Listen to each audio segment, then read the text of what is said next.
4K, and you're like, all right, Ruben. Yeah. Alright, so yeah, very curious to see how this is going to pan out. See if Sultan has a different kind of strategy that is going to perturb. Oh, it gets a pretty bad stage, and Incendiate probably very happy about this stage. Definitely. This is one of Ivy's best stages, just in terms of the starting distance. It's a very long stage, but you can also use like the because it's a very skinny stage. You kind of can use that towards getting ring outs as well. Man, so it looks like Sultan's strategy is to go for dread charges all damn day. Already got Ivy in the yellow. First command grab that was successful, and I believe that's like the 5th command grab that's been attempted so far in 30 seconds. Yeah, you gotta go for him. You gotta set it in the conditioning that I'm going to do it. Yeah, it seemed like a bit of an odd choice from Incendiate. This is with a wild gray leap. It's gonna be a whole lot of damage. Spends the bar. That game? It's gonna get a low life bonus, but it's gonna do a lot. It's gonna have to lead to a 50-50 afterwards as well. Yeah, the Oki is insane here. Yep. And there's my 1A. Sane kind of uses that that move a lot as well, but definitely in different ways and different timings. So Incendiate's timing can be something where you kind of have to feel it out quite a bit. Yeah. Yeah, it looks like Sultan's strategy here is just to go off the wall as much as he can. Which would definitely be very effective against smaller range characters, but the fact of the matter is, Ivy's perfectly comfortable just kind of like backing up as much as necessary to get away from any of that pseudo off-the-wall mix-up kind of stuff. It is getting nice all damage. the punishes too, yeah. Yeah, that I-12 is one of the highest I-12 punishes in the game without meter in terms of just raw damage. Yeah, one of the highest ones, I hear you. Get it because it's a high. Yeah. And this is punishable on block, right? Yes. So. But if you're doing the block punish, then, you know. Ideally, in, like, the world where no one makes mistakes ever, then it doesn't matter. Man, even for Ivy, that command grab had some range on it. Right? Like, I mean, it is Ivy, but, like, you know. Yeah, that was a magnetic grab. Like, I like how he's not even going for the untouchable ones. There it is. Say it. Yeah. Yeah, and Incendiate definitely a fan of making statements both in online and offline games, but more online, it would seem. Ooh, gets a nice duck there. Now that Incendiate has gone for quite a lot of grabs, I would imagine Sultan's going to be significantly more interested in ducking as much as he needs to. For instance, right there. The D-bag trying to incorporate some of his own mind games. Well, he was just, I believe he was just terrified of the potential command grab, so he just like ran up and just like immediately. It was a tactical teabag? Yeah, I legitimately think so. I mean, especially after how that last round ended. Yeah. Like, Jesus Christ. Oh, drops his combo. Man, there is no such thing as mid-range in this game so far.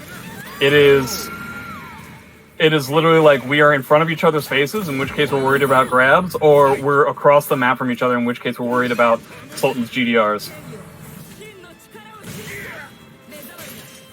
Nice, spacing him out again. Ooh, gets the hit! He did the regular Geode Ray. Which probably wasn't intentional, but it worked out. No, yeah.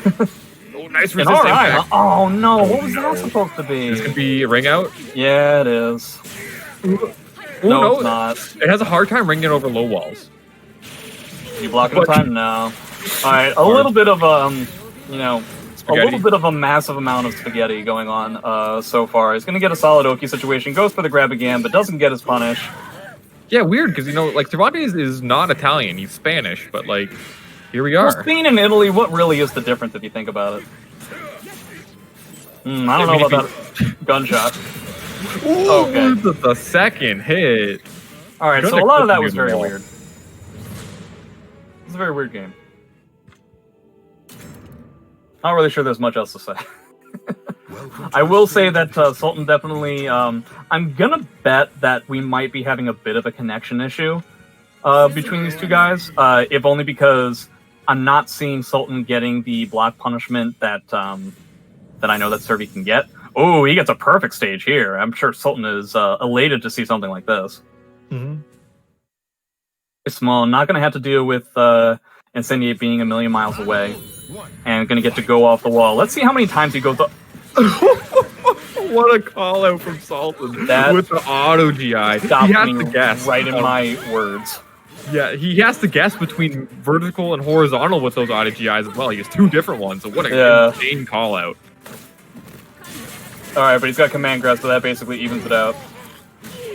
That was still an insane read, though. I mean, still, it was fantastic. Now, the one thing that Incendiate is going to have to deal with is the fact that when his grabs get ducked, Cervantes has a pretty solid wall-rising punish. He does. He's going for the wall-rising A, which, is definitely a solid punish, but if you're on point, you can get the IGDR whip punish, which, doubles the damage that you get off that whip punish. But that being said, seeing as how he's not necessarily getting block punishes all that much, I'd be willing to bet that he's not necessarily going to be on point for that kind of... Wow, again, what an insane call-out. That one I can definitely see a lot more, because Ivy players go for 6-6A after that situation, all the time. Yes. First one still blew my mind, though. Yeah, the first one was insane. Yeah. Now it's like, alright, nice. Interesting reversal edge. And trying to beat out K, which is normally something that you're totally fine if Cervantes gets. Yeah, his K option is definitely the weakest of the three, so I feel like you're okay with that. It's gonna anti-air. It will. And this should be more than enough to kill. Yeah. Well, actually, I don't know. Oh no, I guess the air hit definitely scaled that quite a bit. Okay. Oh, interesting. The air hit makes it do significantly less damage. I feel like normally it's the other way around. So the regular critical edge does less damage if you don't get the parry as well. But if you do it in stance, more, and he did that raw. So I see. Okay. So he basically had all the things that debuff the damage. Yeah, I thought that the low life bonus would have been enough, but apparently it was not. But the wake up regular throw, that was probably a dropped command grab from Incendiate. That was the forward throw, and normally if you see the back throw, that was the intended one. You can definitely see the level of conditioning that Incendiate has gotten Sultan into at this point, because there's been plenty of situations now where Sultan on his wake up is so into ducking to get away from the command grabs as much as possible that he's even spending meter on certain Oki situations against Ivy that I'm sure against a different Ivy he would feel much more comfortable against. We'll pop Soul Charge this time. Nice, teleporting away. Off the wall, teleport behind you, gets the throw, but gonna get broken from Incendiate, but the Soul Charge extension gonna hit him on the grab attempt. Yeah, more command grabs. More grabs. We see more grabs in this set than I think we've seen in a variety of other places. Ends up getting the jump B, which I'm assuming was the incorrect thing, and Incendiate's gonna be total, even if he didn't get that hit, I'm sure he's totally happy with the fact that Sultan has had to spend pretty much all of his resources to get his second round. Yes, we are. And punish here. Is that going to be enough? No. I don't think it will be. I don't think so either. No. Alright, 50-50 though. Ooh, decides to go